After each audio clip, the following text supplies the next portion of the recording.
क्या करते हैं आप? मैं अभी यहाँ पे मास्टर्स में एनरोल्ड हूँ इंटरनेशनल स्टडीज़ में।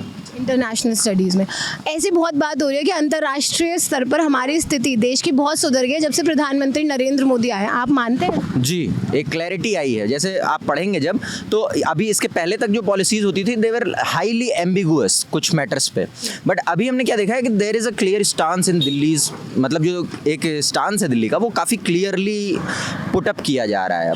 अब आप इंटरनेशनल फोरम में, जैसे कि जयशंकर जी भी आए थे यहाँ पे हमारे कन्वेंशन सेंटर में, तो उनसे भी ये सवाल किया गया था, तो उन्होंने बोला था कि अभी जो हम देख रहे हैं एक क्लियर स्टांस है, उसके पीछे में भी जो एक बिगेस्ट फैक्टर ये है कि हमारी जो गवर्नमेंट है उसके पास एक बड़ा मैंडेट है, तो हम ज़्यादा तरीके से उसको पुश कर सकते हैं अपने फॉरेन पॉलिसी एजेंडे को, तो ये चीज़ है वहाँ क्या पर। आप करंट गवर्नमेंट से खुश हैं? आपको लगता है हाँ काम कर रही है?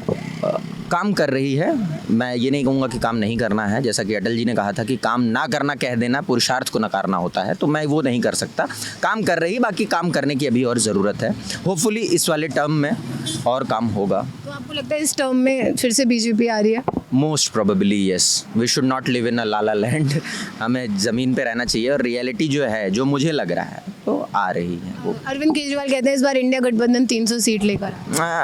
300 सीट, इट्स, अब वो तो भाई नेता हैं, उनको कुछ भी बोलना रहता है, बट हम लोग भी जहाँ पे पढ़ाई होती रहती है, सेफोलॉजिस्ट सब बैठे हुए हैं। I haven't heard any report that has given till now 300 seats to India alliance. It's highly unlikely कि 300 सीट वो पा रहे हैं। I don't think so. India गठबंधन को लेकर आपका क्या विचार है? अब देखिए, इस समय पर एक ऐसी पार्टी आ चुकी है जिसके खिलाफ सिंगल कोई लार्जेस्ट पार्टी स्टांस नहीं ले सकती है, तो बट ऑब्वियस है कि ये सारी पार्टीज इकट्ठे होंगी। बट अगेन आप उसमें देखिए कि बहुत सारी फॉल्ट लाइंस हैं उस पार्टी में। अक्रॉस द स्पेक्ट्रम जब जुड़ते हैं पार्टियां, तो एक तो आपके पॉलिसी को लेके क्लैरिटी नहीं बन पाती है, नहीं बन सकती। दूसरी चीज़, आप कैसे उस पर काम करना चाहते हैं ये भी काम नहीं हो सकता, क्योंकि ऐसी of all different huge and colours की पार्टी जुड़ी हुई हैं कि अगर इंडिविजुअल लेवल पे देखेंगे तो ये दोनों एक दूसरे की शक्ल नहीं देखेंगे, बट फॉर पर्पस वो सारी इकट्ठे आई हुई हैं। तो पर्पस ये है कि वो कह रहे हैं डिक्टेटरशिप की ओर हम बढ़ रहे हैं। It's highly unlikely. इंडिया का डेमोक्रेसी बहुत स्ट्रांग है, यहाँ के लोग डेमोक्रेटिक फ्लेवर को चख चुके हैं। They are not going to go against that. अब ये हाइप अप है, अब इलेक्टोरल आप लोग भी कवर कर रहे हैं, इलेक्शंस में हाइप्ड अप स्टेटमेंट्स दी जाती हैं, बट उसका रियलिटी पे क्या असर है, ये कोई उनके स्टेटमेंट से हम इस पर कोई कमेंट नहीं कर सकते। कहीं ना कहीं लेकिन हम देख सकते हैं डेमोक्रेसी थोड़ी सी तो खतरे में, जैसे ईडी सीबीआई की रेड हम देख सकते हैं, लेकिन ऐसा नहीं था, ये पहले नहीं होता था। मैं वही कह रहा हूँ कि ये चीज़ें ऐसी हैं कि बड़ी ग्रे हैं, है ना। यू कैन नॉट, आप सीधा किसी पे आरोप नहीं लगा सकते। अगर ऐसी चीज़ें हो रही हैं तो हम एक रिस्पॉन्सिबल गवर्नमेंट से उसका रिस्पॉन्स जानने के लिए लग सकते हैं। आप एज ए मीडिया लग सकते हैं, हम लोग as a pressure group students ये काम कर सकते हैं, बट ऐसा नहीं है कि ये सिर्फ इन्हीं की खूबी है। इसके पहले हमने ऐसा कुछ नहीं देखा। इससे पहले कभी आपने सुना या कभी भी देखा कि मीडिया जिस तरीके से आज है वो कमिटेड ये कहा जाता है टुवर्ड्स द गवर्नमेंट, हाँ, गवर्नमेंट के लिए, तो आपको लगता है ये सही है? देखिए, बात ये होती है कि रीच आउट कैसा है उस मीडिया प्लेटफॉर्म का। ऐसे भी मीडिया प्लेटफॉर्म है, आज आप देखिए, आज इतने लोगों के पास, ड्यू टू, आप मानिए ना मानिए, जियो की जो वो आई है उससे सबके पास नेट आ गया है।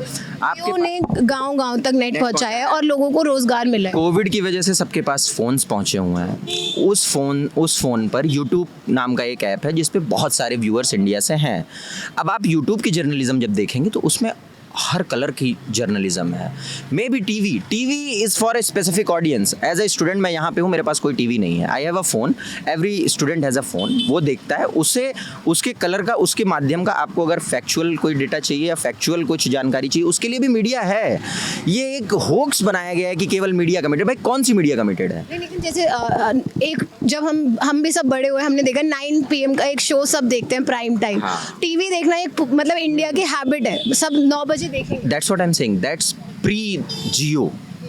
You can say, उस समय एंटरटेनमेंट तो देखते हैं, रिक्शे वाला भी, ऑटो वाले भी, सब लोग एक फोन, पास एक फोन है, multimedia phone I am talking about, not some kind of other, multimedia phone है सबके पास। तो सबका अपना जो एक वो है ना, वो चीज़ है वहाँ पर।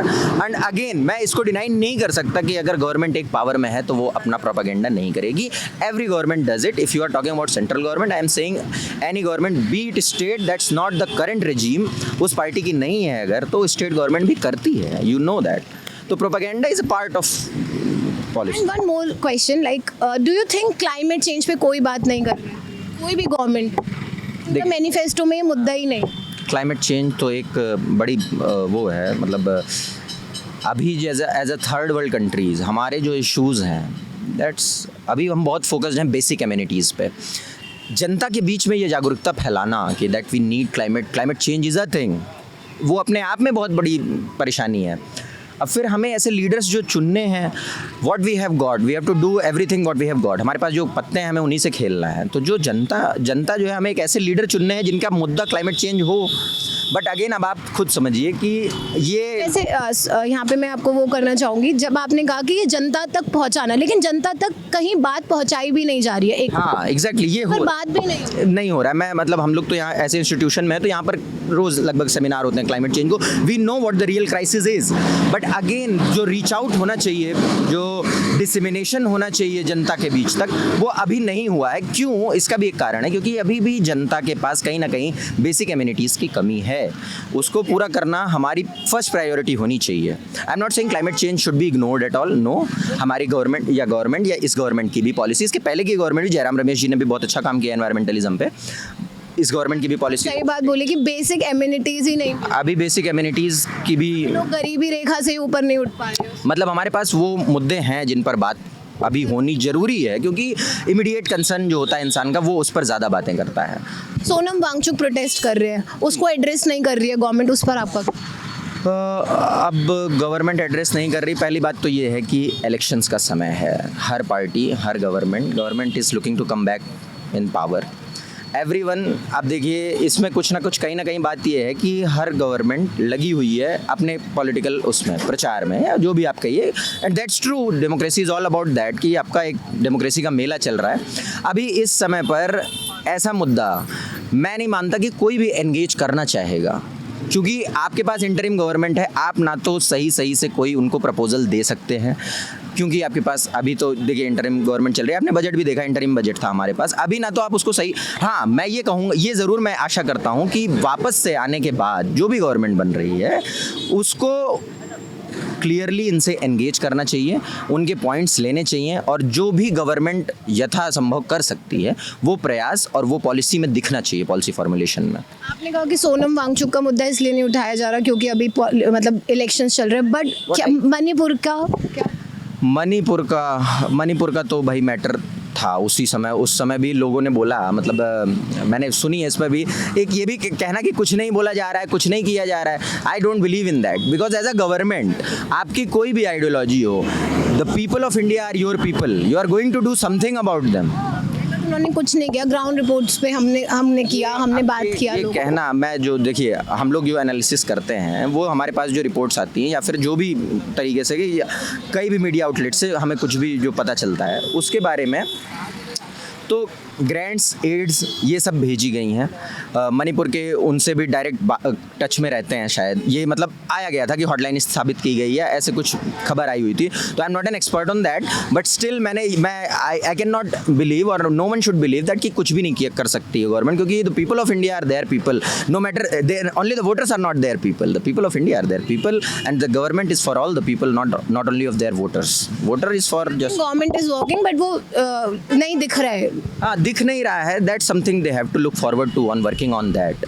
बट अगेन ये काम तो करना ही पड़ता है। प्रचार तो खूब करती है गवर्नमेंट, वो तो सबको दिखता है, 80 करोड़ लोगों को राशन दे रही है, हाँ 370 राम मंदिर। मैंने जैसा कि कहा कि जो प्रमोशन में उनको जिस चीज़ का वो होता है, हर पार्टी प्रमोशन से वो अपने फायदे के लिए क्रॉस द पार्टी आप देखेंगे प्रोपेगेंडा, या फिर जो भी मैं कहता हूँ इसको प्रचार जो कहते हैं ना कि मीडिया का, वो तो वो हर पार्टी करती है। Even it's a basic human instinct यार, नोबडी वांट्स कि उनका लॉस हो किसी चीज़ से, तो ये चीज़ है उसमें।